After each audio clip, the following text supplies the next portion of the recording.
Put these in the ground in April.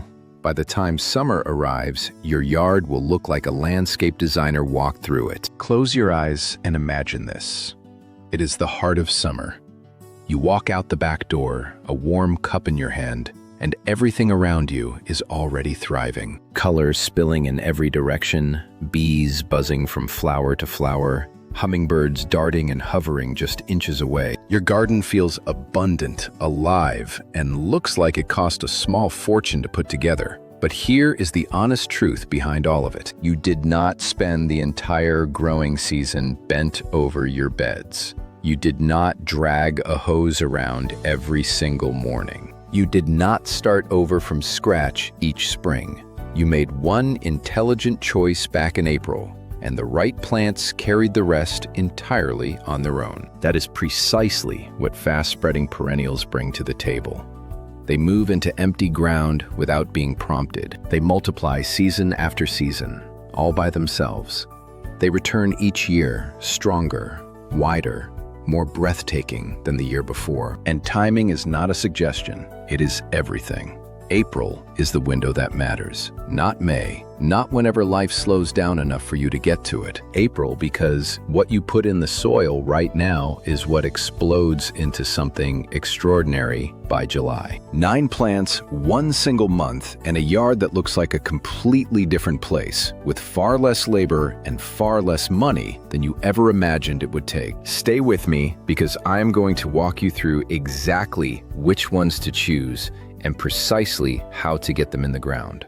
Let us start with the first one on the list. The first plant is the Shasta Daisy. If you have ever walked past a garden that just radiated effortless cheerfulness, that made you slow down and actually look, there is a strong chance Shasta Daisies were doing the work. These are the timeless, iconic flowers with clean, bright white petals fanning out from a rich golden yellow center.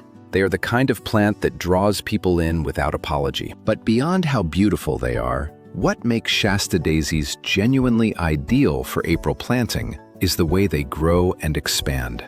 They spread through 2 distinct processes. The first is clumping, where the root mass grows broader and denser with each passing year, pushing out more and more flowering stems in every direction. The second is gentle self-seeding, where the plant quietly drops seeds that germinate and establish new growth nearby. You begin with a single plant, and within a handful of seasons, you have a sweeping, generous mass of white and gold that looks entirely deliberate and entirely stunning. Bloom time starts in early summer and carries right through into fall. That means months of continuous color from one planting decision. For the best results, put Shasta Daisies somewhere with full sun and soil that drains well. They handle dry spells quite well once they settle in, and they are wonderfully easy to divide in spring to either expand your planting or share with neighbors. Keep the finished blooms cut back regularly, and the plant responds with even more flowers. Very few plants offer this much visual reward for this little ongoing effort. Moving forward to the second plant on the list, this one is a quiet favorite among gardeners who want soft, romantic, lasting color that just keeps performing without fuss. The second plant is Coreopsis Moonbeam. The name alone hints at what this plant delivers: moonbeam. And when you see it in full bloom, the name makes complete sense. It throws out a cloud of delicate, warm, buttery yellow flowers, almost daisy-like, floating just above a fine, feathery cushion of foliage. Soft, graceful, and completely smothered in blooms from early summer all the way into fall. What gives Coreopsis Moonbeam its exceptional spreading ability is that it travels through underground stems known as rhizomes. These rhizomes creep steadily outward beneath the surface, quietly creating new growth points and broadening the plant's presence in your garden season after season. And here is the quality that makes gardeners genuinely devoted to it. It is extraordinarily resilient. Coreopsis Moonbeam handles heat without complaint, shrugs off drought, and honestly thrives when left largely on its own. There is no need to fuss over it constantly. Give it a sunny spot, make sure the soil drains adequately, and then step back and let it work. It will fill your garden gracefully, draw pollinators throughout the season, and look stunning set against almost any other flower color in your landscape.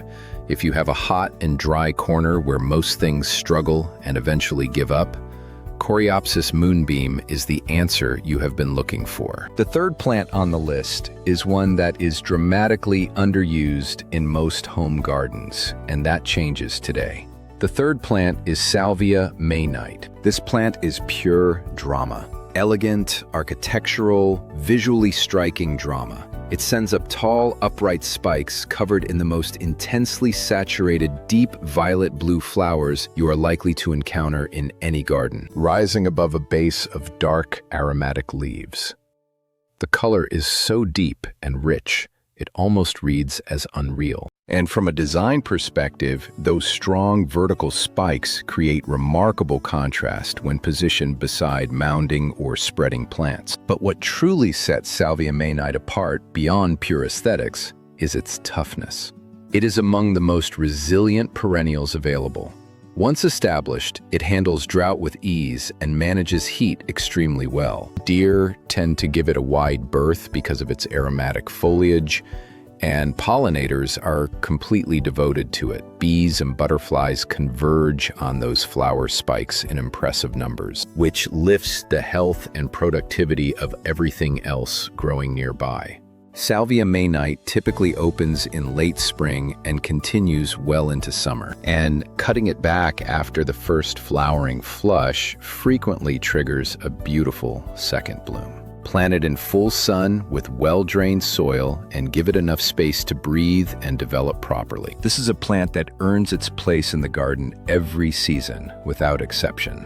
The fourth plant is one you will find in almost every experienced gardener's yard, and the reason for that is straightforward and entirely deserved. The fourth plant is Black-Eyed Susan Goldsturm. Bold, dependable, long-season color that practically takes care of itself. Goldsturm pushes out masses of vivid golden yellow flowers with those dramatic, deep brown, nearly black centers that give the plant its distinctive name. The contrast between the two is striking, eye-catching, and genuinely beautiful. And it blooms from midsummer right into early fall, precisely when many other perennials are starting to slow down and fade. It fills that mid to late season gap in the garden beautifully and reliably. Goldsturm spreads through two mechanisms just as the Shasta Daisy does. It expands through clump division, with the root mass gradually widening over time, and it self-seeds, dropping seeds that develop into new plants the following growing season. Leave some of the seed heads standing through winter, and you will find new seedlings appearing in spring. Birds feed on those seeds as well, meaning you are supporting local wildlife at the same time you are building your garden. Planted in full sun, it tolerates poor soil and dry conditions surprisingly well once it is established. It naturalizes beautifully in meadow-style plantings, cottage garden settings, and along borders. And because it is so vigorous and divides so easily, within a few years you can have broad, sweeping drifts of it for essentially no extra investment at all. Now we reach the fifth plant, and this is the one experienced gardeners refer to as the ultimate survivor. The fifth plant is Yarrow. It does not need consistent watering once it is settled in. It does not require much of anything beyond sunlight. And in exchange, it gives you wide, flat-topped flower clusters in yellow, white, pink, or red. It does not need consistent watering once it has settled in. It does not require much of anything beyond sunlight. And in exchange, it gives you wide, flat-topped flower clusters in yellow, white, pink, or red, carried above soft, feathery, silvery green foliage that looks attractive even when the plant is between blooms. Yarrow spreads aggressively through two mechanisms working together. Its rhizomes push laterally underground, extending new growth outward year after year, and it self-seeds prolifically, scattering large numbers of seeds that germinate and fill in gaps. If your goal is to cover a large area quickly with minimal effort and cost, Yarrow is one of the fastest and most reliable tools available to you. Bees and butterflies visit the flowers steadily. One thing worth keeping in mind, because yarrow spreads with such enthusiasm, dividing it regularly prevents it from crowding out neighboring plants. But that is not a burden. It is genuinely a gift. Every division you make is a free plant ready to go somewhere new. The sixth plant is likely the most recognized perennial on this entire list. The sixth plant is the daylily. And if you think you already know daylilies well, look again, because the range of varieties available today is genuinely staggering. Trumpet-shaped blooms in every color you could possibly imagine.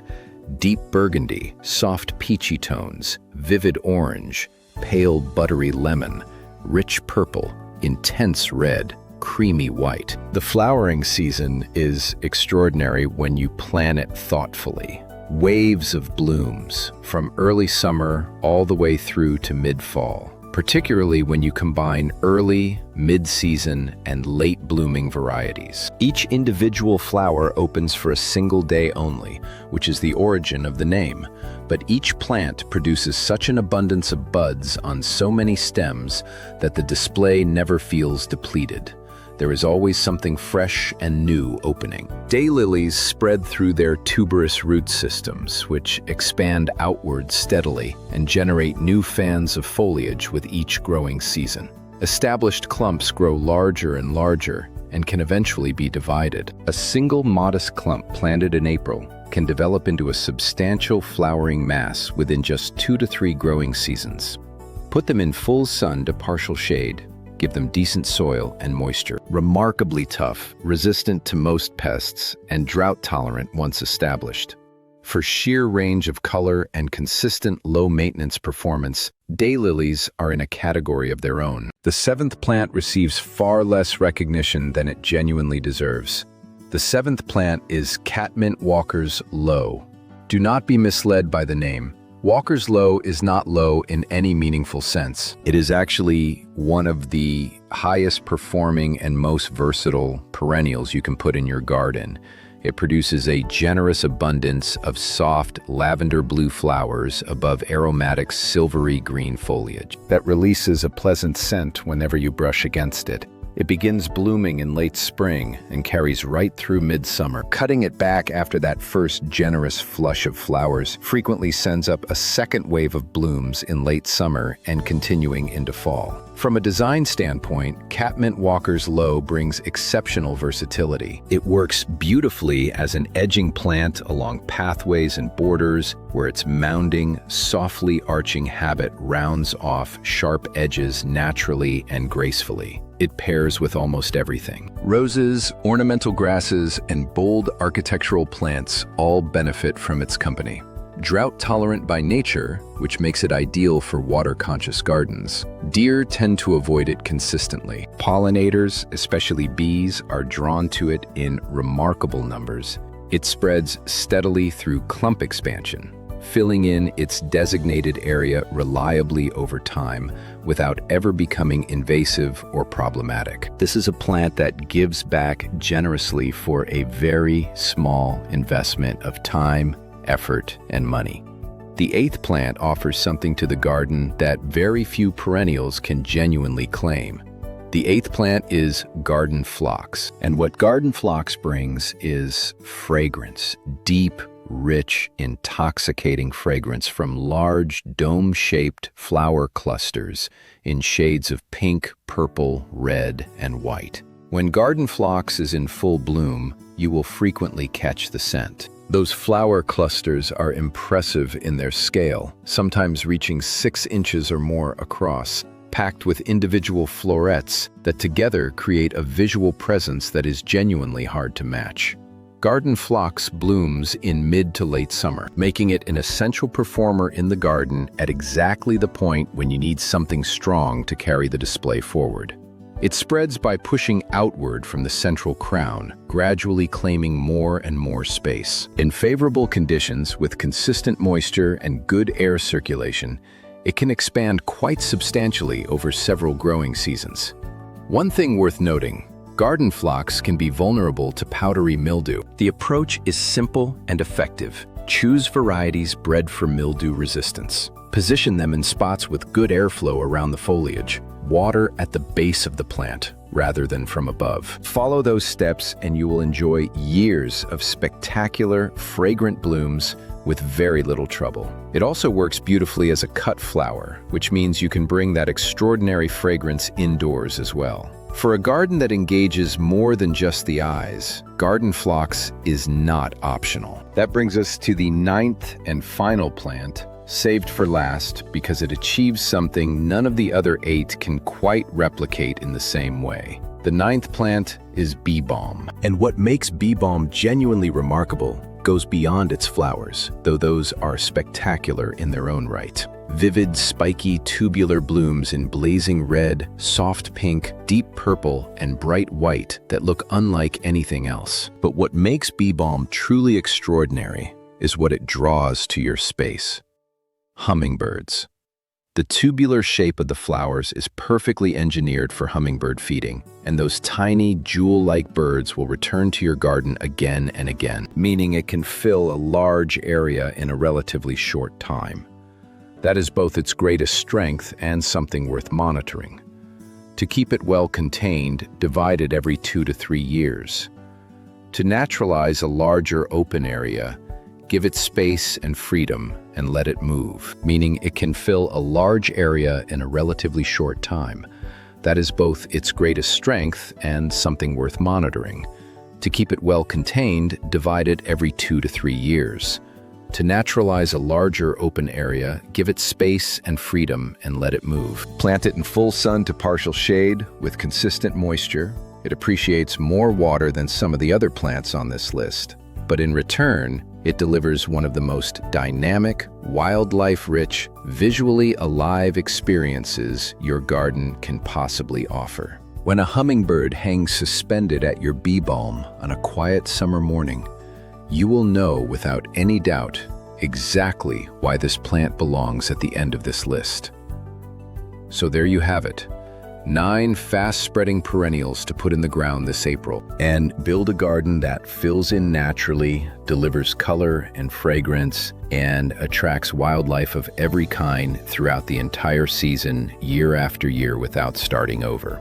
A quick summary to keep them fresh in your mind. The first is Shasta Daisy, classic, white and yellow, months of continuous bloom. The second is Coreopsis Moonbeam, soft, buttery yellow, heat and drought tolerant. The third is Salvia May Night, deep violet blue upright spikes, a powerhouse for pollinators. The fourth is Black-Eyed Susan Goldsturm, golden yellow with dark centers, blooming mid to late season. The fifth is Yarrow, the ultimate survivor, flat flower clusters in multiple colors. The sixth is the Daylily, an astonishing color range, waves of blooms. The seventh is Catmint Walker's Low, lavender blue flowers, aromatic, drought tolerant.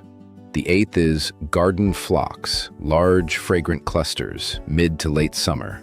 The ninth is Bee Balm, vivid tubular blooms, a magnet for hummingbirds. Here is the essential principle to carry away from all 9 of these plants.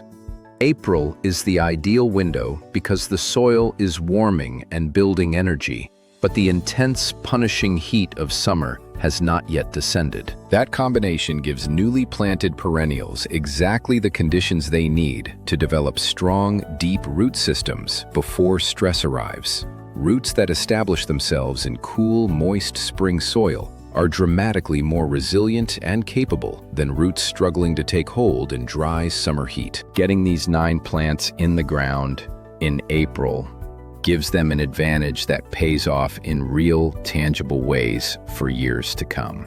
And once they are properly established, the vast majority of these plants will perform beautifully on minimal care. That is the entire philosophy behind selecting tough, well-adapted perennials in the first place. You work with intelligence rather than brute force, and your garden gives more back rather than asking more of you. If this was genuinely useful to you, show it with a thumbs up right now. It makes a real difference in helping other gardeners find this kind of content. And if you have not yet joined the community over at Primal Life, Hit that subscribe button now and become part of a growing group of gardeners, all moving toward the same thing: more beauty, more abundance, and more genuine joy from their outdoor spaces, with less stress and less wasted effort along the way. Fresh gardening content goes up every single week, and every video is built around practical, accurate, actionable information, exactly like what you found here today. See you in the next one.